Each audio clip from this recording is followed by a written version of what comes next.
Bismillahirrahmanirrahim. Assalamualaikum warahmatullahi wabarakatuh. Halo semuanya, perkenalkan saya Joharia dari Sekolah Tinggi Agama Islam Al-Musa Dadia Garut, program studi manajemen bisnis syariah semester 2. Nah, video ini dibuat untuk memenuhi salah satu tugas mata kuliah pengantar ekonomi makro mengenai angka pengganda perekonomian. Nah, untuk lebih jelasnya lagi, simak pembahasannya ya.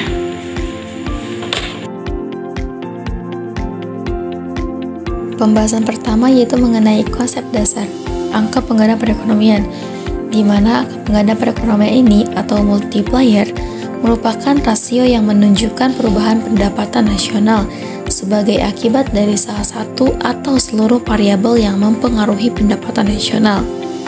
Adapun menurut para ahli, angka pengganda perekonomian merupakan bilangan yang menjelaskan mengenai pendapatan nasional yang terus bertambah. Variabel tersebut adalah investasi, pengeluaran, pemerintahan, serta keadaan ekonomi. Selanjutnya ada tujuan analisis angka pengganda. Dibagi menjadi 3. Yang pertama ada mengidentifikasi besarnya perubahan pendapatan yang disebabkan oleh variabel-variabel pengeluaran atau konsumsi dan investasi. Yang kedua ada mengetahui apakah terjadi beberapa kesenjangan dalam suatu sistem perekonomian. Kesenjangan tersebut dapat berupa inflasi dan deflasi. Nah, yang terakhir ada dapat menjadi pedoman atau rujukan dalam pengambilan kebijakan ekonomi suatu negara.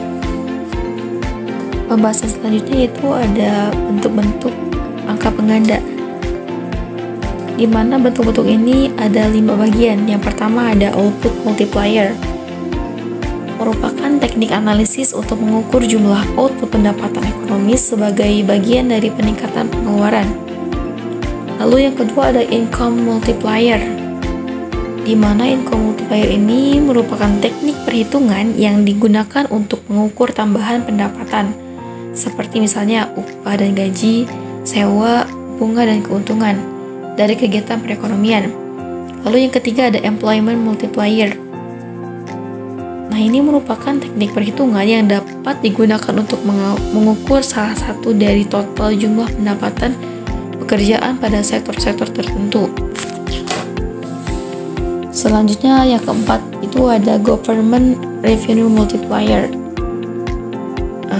Ini merupakan bentuk perhitungan yang digunakan untuk mengukur pengaruh dari pendapatan pemerintah dari berbagai sumber yang dihubungkan dengan peningkatan pengeluaran suatu sektor. Lalu yang terakhir ada gross value added multiplier. Ini merupakan cara perhitungan yang didasari oleh besaran balas jasa terhadap faktor produksi yang tercipta karena adanya kegiatan produksi. Baik, adapun rumus dari angka pengganda di dalam multiplier effect.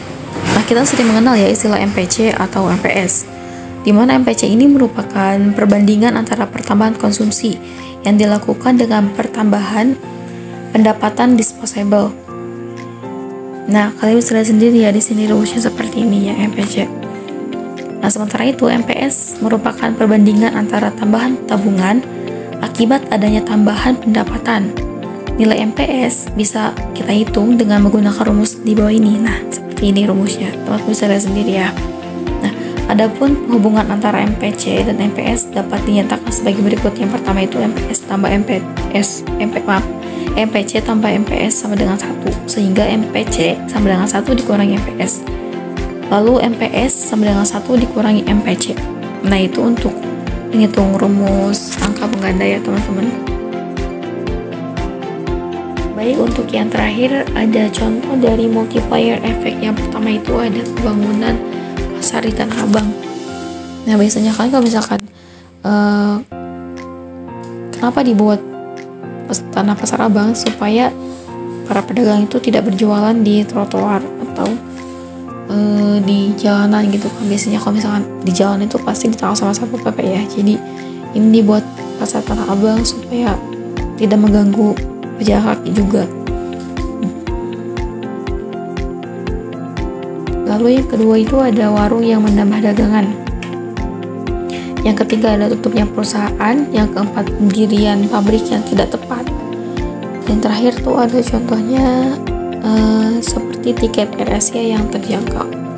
Nah, mungkin itu dari contoh multiplier effect ya. Baiklah, alhamdulillah pembahasan mengenai angka pengganda perekonomian sudah selesai. Langsung saja ke kesimpulan. Jadi pengertian dari multiplier effect ini merupakan angka pengganda pada perhitungan ekonomi, sehingga perubahan pendapatan sosial dapat dihitung. Nah, multiplier ini ada juga pengertian lain, merupakan bilangan yang menjelaskan mengenai pendapatan nasional yang terus bertambah. Lalu yang pengertian yang ketiga itu ada perubahan pada pendapatan nasional karena pengurangan atau pertambahan agregat. Nah, mungkin itu saja yang dapat saya sampaikan. Mudah-mudahan bermanfaat dan mohon maaf apabila banyak kekurangan. Terima kasih sudah menyaksikan. Mudah-mudahan apa yang saya sampaikan dapat bermanfaat khususnya bagi saya dan bagi kita semua yang mendengarkan. Amin.